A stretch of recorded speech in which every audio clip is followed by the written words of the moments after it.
आइए M stock के साथ आज सीखते हैं what are stop loss orders and how to execute them. Stop loss, just like the name suggests, एक ऐसा फीचर है जो आपके लॉस को स्टॉप करने में आपकी मदद करता है।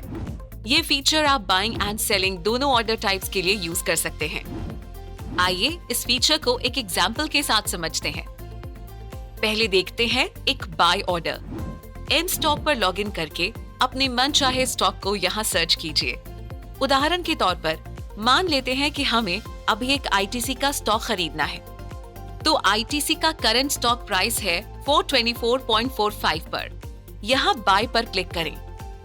अब अगर हम चाहें तो इसे डायरेक्टली इसी प्राइस पर बाय कर सकते हैं, बट कई बार इन्वेस्टर्स स्टॉक्स के हिस्टोरिकल परफॉर्मेंस और ग्रोथ एस्टिमेट्स के अनुसार अपना एक प्रोजेक्टेड प्राइस सेट करते हैं, और जब उनके सेलेक्टेड स्टॉक का प्राइस उस वैल्यू तक पहुंच जाता है, वो सिर्फ तब उस स्टॉक को खरीदना पसंद करते हैं।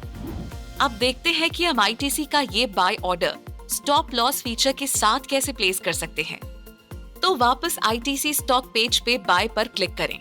यहाँ आप सेलेक्ट करें अपना प्रोडक्ट टाइप, जैसे कि यहाँ हमने इन्वेस्ट सेलेक्ट किया है।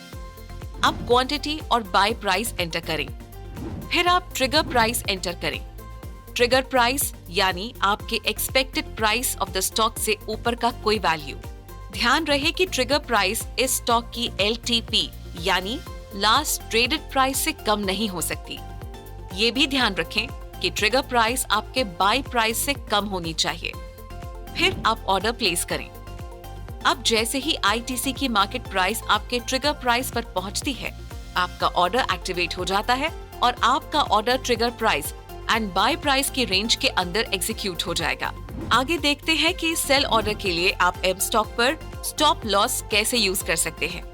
जब मार्केट फ्लक्चुएट होता है एंड स्टॉक प्राइस नीचे गिरने लगती है, इन्वेस्टर्स कई बार सेल ऑर्डर्स पे स्टॉप लॉस यूज करते हैं, और ये दो तरीकों से यूज किया जा सकता है।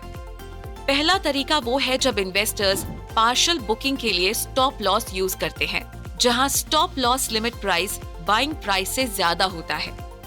और दूसरा तरीका वो है जब इन्वेस्टर्स अपने लॉसेस को मिनिमाइज करने के लिए स्टॉप लॉस का यूज करते हैं, जहां stop loss limit price buying price से कम होता है।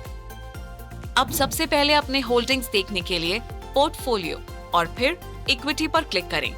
यहाँ पर आपको आपके स्टॉक होल्डिंग्स की डिटेल्स कुछ इस तरह दिखाई देंगी। अब आप जिस स्टॉक को बेचना चाहते हैं, जैसे कि यहाँ हम आईटीसी चूज कर रहे हैं, उसे सेलेक्ट करें और सेल पर क्लिक करें। बाय ऑर्डर की तरह इधर भी आपको सारी डिटेल्स अपडेट करने पड़ेंगे, जैसे कि product and order type, order quantity and price. अब आपके पास दो ऑप्शंस होंगे, स्टॉप लॉस लिमिट और स्टॉप लॉस मार्केट। आप स्टॉप लॉस लिमिट को सेलेक्ट करें। इसके बाद आप प्राइस बॉक्स में वो वैल्यू एंटर करें जिस पे आप अपना स्टॉक बेचना चाहते हैं। ट्रिगर प्राइस बॉक्स में आप इस प्राइस वैल्यू से ऊपर का एक वैल्यू एंटर करें।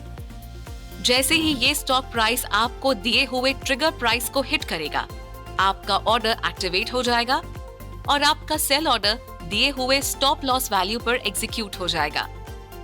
यदि आप स्टॉप लॉस मार्केट चूज करते हैं, तो आप केवल ट्रिगर प्राइस ही ऐड कर पाएंगे। ट्रिगर प्राइस एंटर करने के बाद सेल बटन पर क्लिक करें। जैसे ही आपके स्टॉक की वैल्यू ट्रिगर प्राइस को हिट करती है, आपका ऑर्डर एक्टिवेट हो जाएगा और मार्केट प्राइस पर एग्जीक्यूट हो जाएगा। ये आपके ट्रिगर प्राइस से कम या ज्यादा पे भी हो सकता है। अपने ऑनगोइंग स्टॉप लॉस ऑर्डर्स को व्यू करने के लिए ऑर्डर्स पेज के पेंडिंग टैब पर क्लिक करें।